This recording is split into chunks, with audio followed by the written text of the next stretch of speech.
Hello, Mark. I'm Vivian, Lin Xinxuan.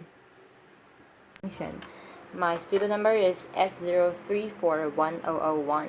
I'm a junior. The title of the speech is What It's Like to Be a Parent in a War Zone, and the speaker is Aala El-Khani. Worldwide, over 1.5 billion people experience armed conflict.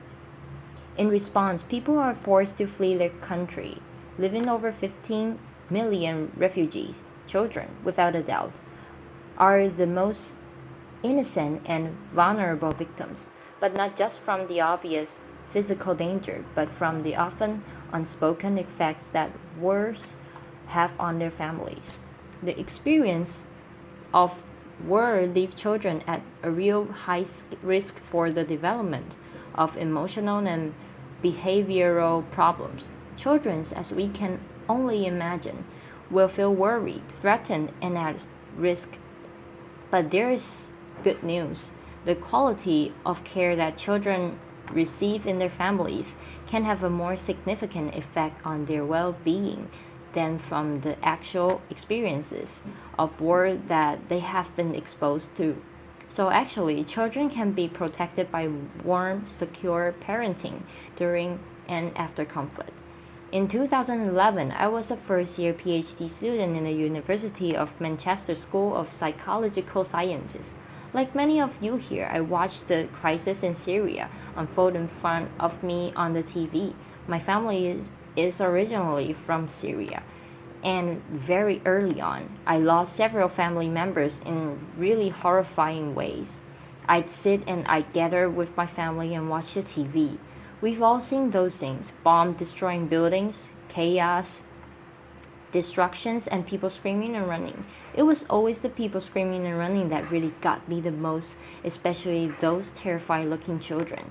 I was a mother to two young, typically inquisitive children. They were 5 and 6 then, at an age where they typically ask lots and lots of questions and expected real convincing answers. So I began to wonder what it might be like to parent my children in a war zone and a refugee camp. Would my children change? Would my daughter's bright, happy eyes lose their shine? Would my son's really relaxed and carefree nature become fearful and withdrawn? How would I cope? Would I change?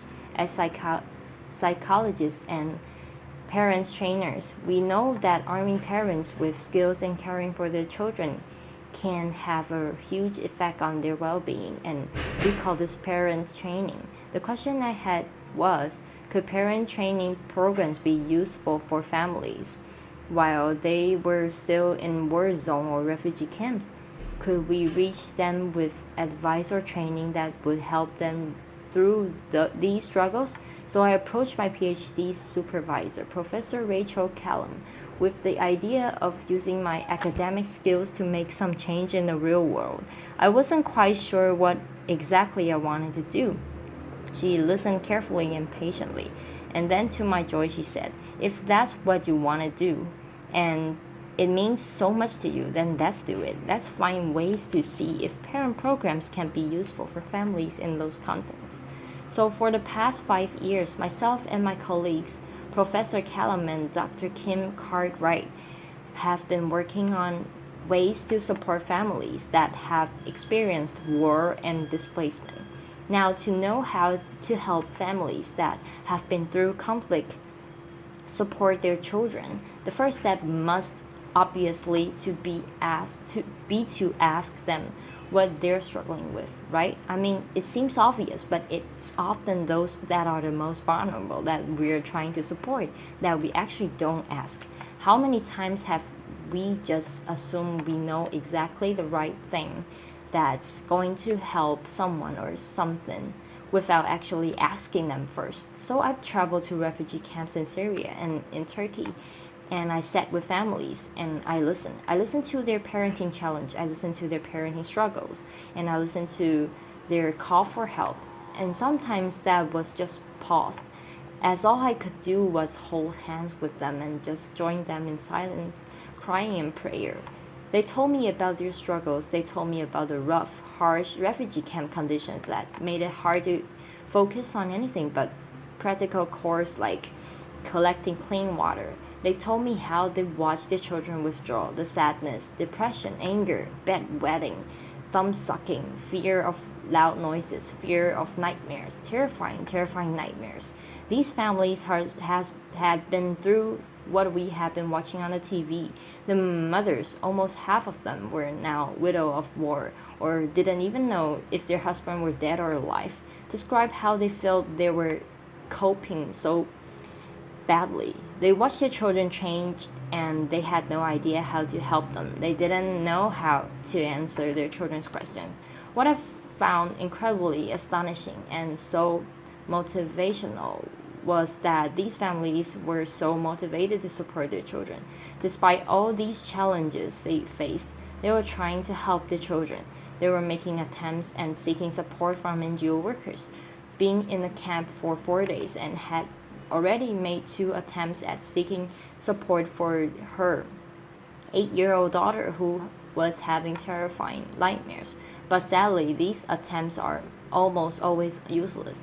Refugee camp doctors, when available, are most always too busy or do have the knowledge of the time for basic parenting support. Refugee camp teachers and other parents are just like them, part of a new refugee community who's struggling with new needs. So then we began to think, how could we help these families? The families were struggling with things much bigger than they could cope with. The Syrian crisis made it clear how incredibly impossible it would be to reach families on an individual level. How else could we help them? How could we reach families at a population level and low cost in these terrifying times?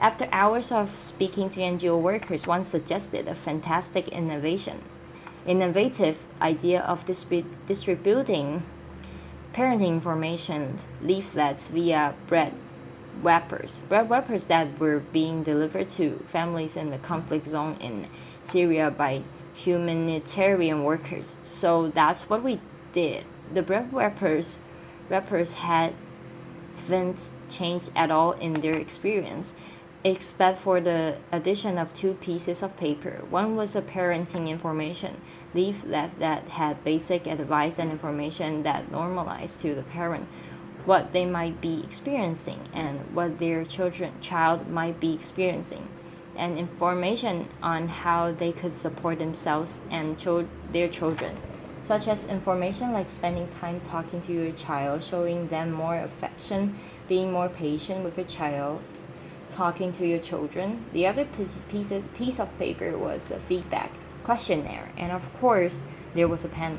So is this simply leaflet distribution, or is this actually a possible means of delivering psychological first aid that provides warm, secure, loving parenting? We managed to distribute 3,000 of these in just 1 week. What was incredible was we had a 60% response rate. 60% of the 3,000 families responded. I don't know how many researchers we have here today, but that kind of response rate is fantastic. To have that in Manchester would be a huge achievement, let alone in a conflict zone in Syria, really highlighting how important these kinds of messages were to family. I remember how excited and eager we were for the return of the questionnaires. The family had left hundreds of messages, most incredibly positive and encouraging. But my favorite has got to be, thank you for not forgetting about us and our children. This really illustrates the potential means of the delivery of psychological first aid to families and the return of feedback too. Just imagine replicating this using other means such as baby milk distribution or female hygiene kits or even food basket. But that's bringing this closer to home because the refugee crisis is one that is having an effect on every single one of us. We're bombarded with images daily of statistics and of photos, and that's not surprising because by last month, over 1 million refugees had reached Europe. 1 million refugees are joining our communities. They're being our neighbors. Their children are attending our children's school. So we have adapted Leave At to meet the needs of European refugees. And we have them online open access in areas with a really high refugee influx. For example, the Swedish healthcare uploaded it onto their website, and within the first 45 minutes, it was downloaded 343 times, really highlighting how important it is for volunteers, practitioners, and other parents to have open access psychological first aid messages. In 2013, I was sitting on a cold, hard floor of a refugee camp tent with mothers sitting around me as I was conducting a focus group. Across from me stood an elderly lady with what seemed to be a 13-year-old girl lying beside her, with her head on the elderly lady's knee. The girl stayed quiet throughout the focus group, not talking at all, with her knees curled up against her chest. Towards the end of the focus group, and as I was thanking the mothers for their time, the elderly lady looked at me while pointing at the young girl and said to me, "Can you help us with?" Not quite sure what she expected me to do, I looked at the young girl and smiled, and in Arabic I said, "Salam alaikum shu ismak?" "What's your name?" She looked at me really confused and unengaged, but then said, "Halu Halu is the pet's name for the Arabic female name. Hala is, and is only really used to refer to really young girls." At that point, I realized that actually Hala has probably much older than 13. It turns out Hala was a 25-year-old mother to 3 young children. Hala had been a confident, bright, bubbly, loving, caring mother to her children. But the world had changed all of that. She had lived through bombs being dropped into her town. She had lived through explosions when fighter jets were flying around the building, dropping bombs. Her children would be screaming, terrifying from the noise. Hala would frantically grab pillows and cover her children's ears to block out the noise, all the while screaming herself when they reached the refugee camp and she knew they were finally in some kind of safety. She completely withdrew to acting like her old childhood self. She completely rejected her family, her children, her husband. Hala simply could no longer cope. This is a parenting struggle with a really tough ending, but sadly, it's not uncommon. Those who experience armed conflict and displacement will face serious emotional struggles, and that's something we can all relate to. If you have been through a devastating time in your life, if you have lost somebody or something you really care about, how would you continue to cope? Could you still be able to care yourself and for your family?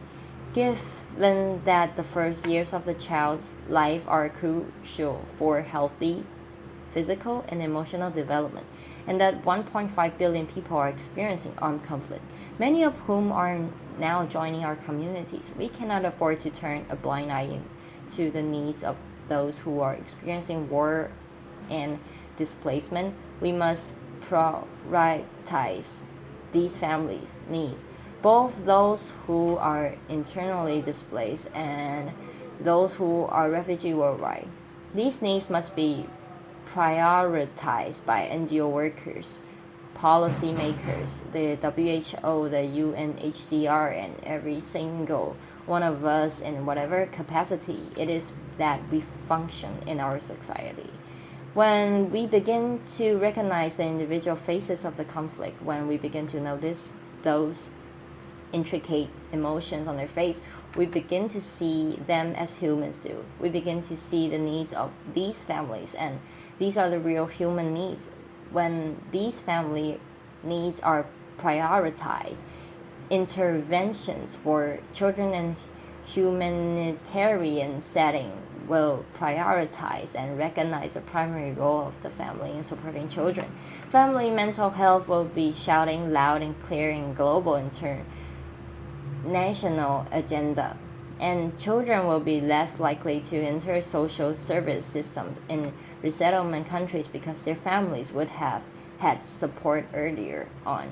And we will be more open-minded, more welcoming, more caring, and more trusting to those who are joining our communities.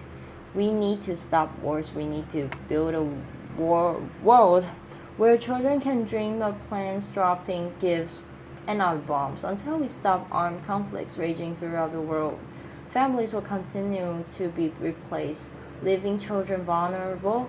But by improving parenting and caregiver support, it may be possible to weaken the links between war and psychological difficulties in children and their families. Thank you. Applause.